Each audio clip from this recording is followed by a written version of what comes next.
Hello, and welcome to the first of our videos looking at the bottom line PTX Payments Portal. In this video, we shall look at the core functionality of the system, which is to make BACS or faster payments submissions, and to collect the corresponding reports back from BACS or faster payments. PTX is a cloud-based portal, so all access is browser-based. We support all the standard browsers: Internet Explorer, Firefox, Chrome, and Safari. When you open up the PTX page in a browser, you'll be presented with this login screen. All users are set up with an account which uses their email address as the login ID. You then have the option of using just a standard password, or for added security, you can also require the entry of a verification code displayed on a PTX app on your smartphone. If I enter the PTX verification code in here that's currently displayed on my smartphone, then we shall be able to log in.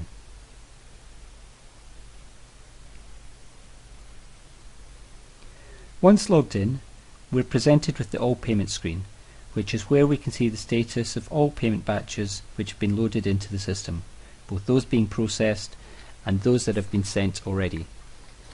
We'll come back and look at this screen in more detail, but for now we're going to see how a new submission is made. Now in this video, we're going to use the manual submission process and sign our submission with a BACS smart card. You'll find follow-up videos that deal with automating one or more of the steps of the submission process, as well as an alternative method, smart cards, for submission signing. So to get started, we click on the New Payment button.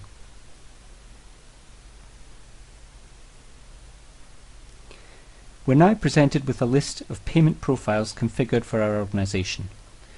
We simply choose the relevant profile for the submission type we're making. In this case, I'm going to use our payroll submissions. Now for BACS submissions, if our data file contains payment date information, then the system can be configured to read that from the file. But if not, we can use the pop-up calendar to select our required payment date.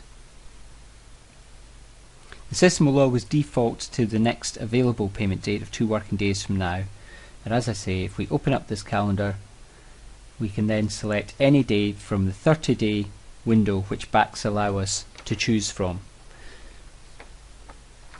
Bank holidays will also automatically be greyed out. Once we've chosen our date, we then need to upload our file. So we can simply click on the Select File link to browse and select the correct file. The system will remember the folder we last uploaded files from and take us straight through there.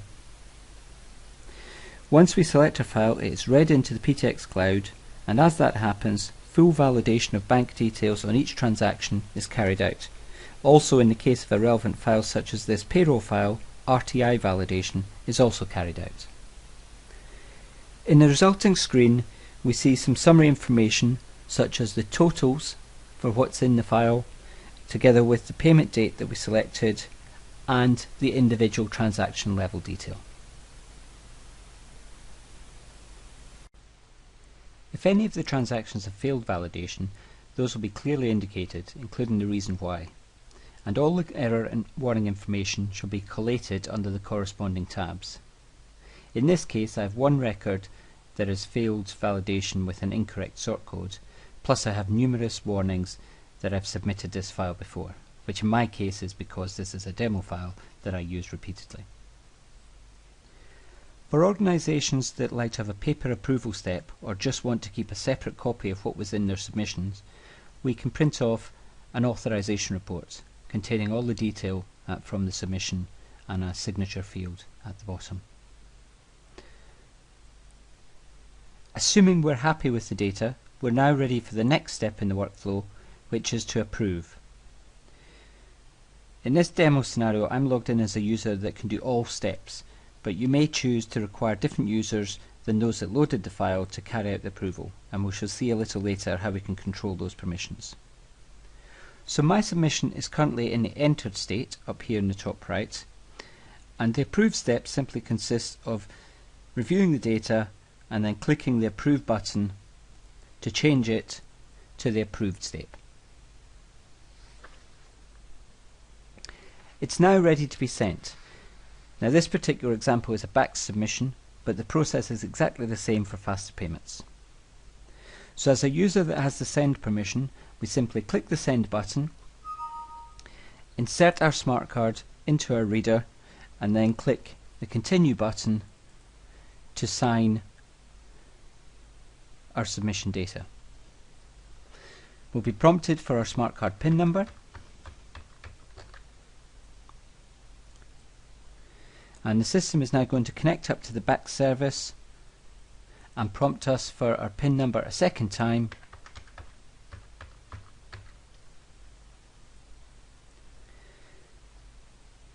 and once completed it's going to transmit that through to BACS, and we shall receive back the BACS submission summary which confirms receipt of our submission, and we can print that off if required. Now at each step of the process, importing the file, approving and sending, you may have noticed email notifications popping up.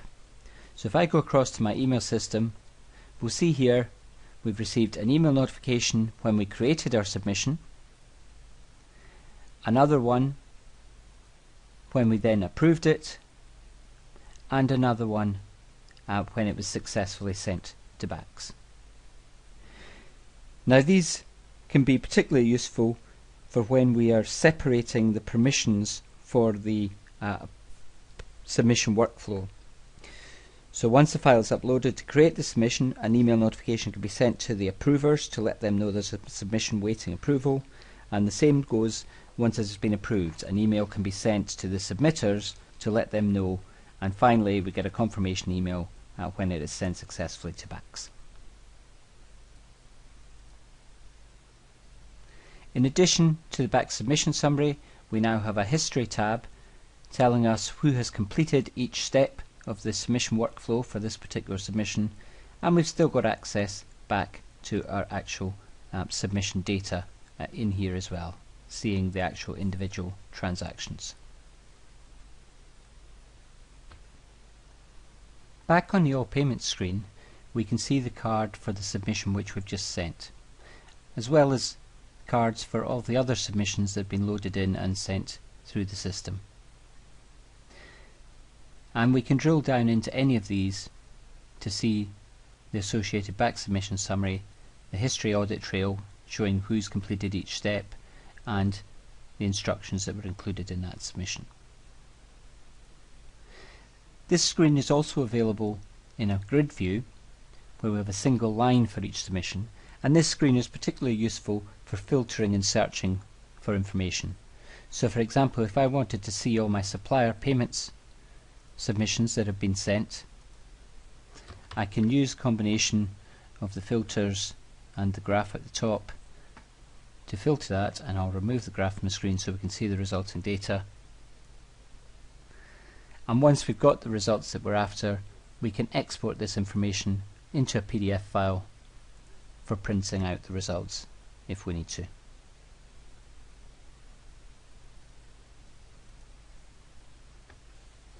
Now, in addition to making our submissions, we can also use PTX to collect and view our BACS reports. We can collect for particular service user numbers, or if we have multiple service user numbers, we can collect for all. We can also specify whether we want all report types or specific report types such as ARID, AWACS, etc. If we're keeping BACS happy by collecting our reports regularly, then we can specify what period we want to retrieve reports for, and then we simply click the Collect button at the bottom. The system will ask us for our smart card PIN,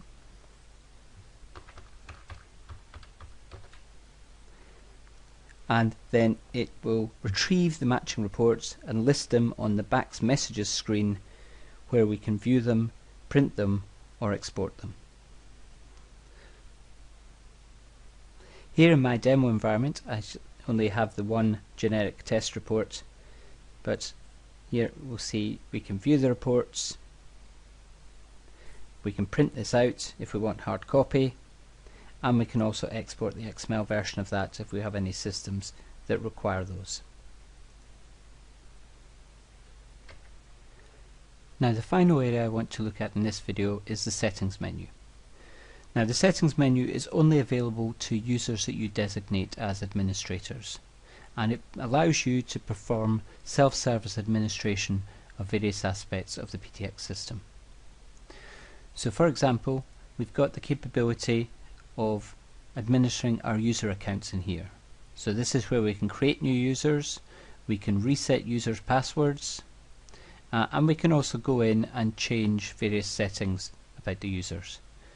When we're creating a new user, there's simply the user name, contact details, their email address they're going to log in as, whether they're an administrator or not to get access to the settings menu, and then the key thing is the role.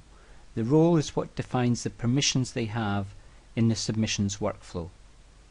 So if we take a look at roles, here we'll see an example of a role that grants all permissions, so the create right to import files, the ability to approve, and the ability to submit.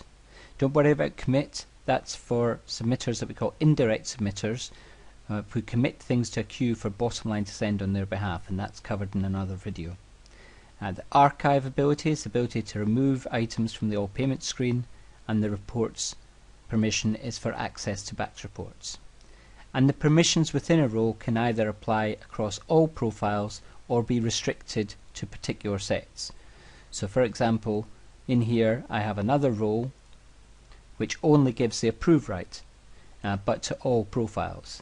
And similarly I have another one that again only gives the approve right, but this time specifically only to my direct debit collections. So in this way you can set up the roles that you require for your environment and assign those to the appropriate users. Now in addition to the users and roles, we've also got access to the payment profiles themselves in here. Now we will typically set these up on your behalf when PTX is first set up for your organization, but there are settings in here that you may want to change. So for example, we have transaction and batch limits on the profile, whether it's performing RTI validation or not, and whether it's BACS or faster payments, together with the actual banking details. So the actual bank account that we're making payments from or collecting direct debit collections into. In addition, we have a company audit trail which will list details of all of the actions that have been performed by your users within the system in terms of the submissions they've made and the logins that they've made to the system. So that completes our introductory video to the core functionality of the PTX Payments Portal, and we'll continue in our other videos to show you some of the other features of the system. Thank you.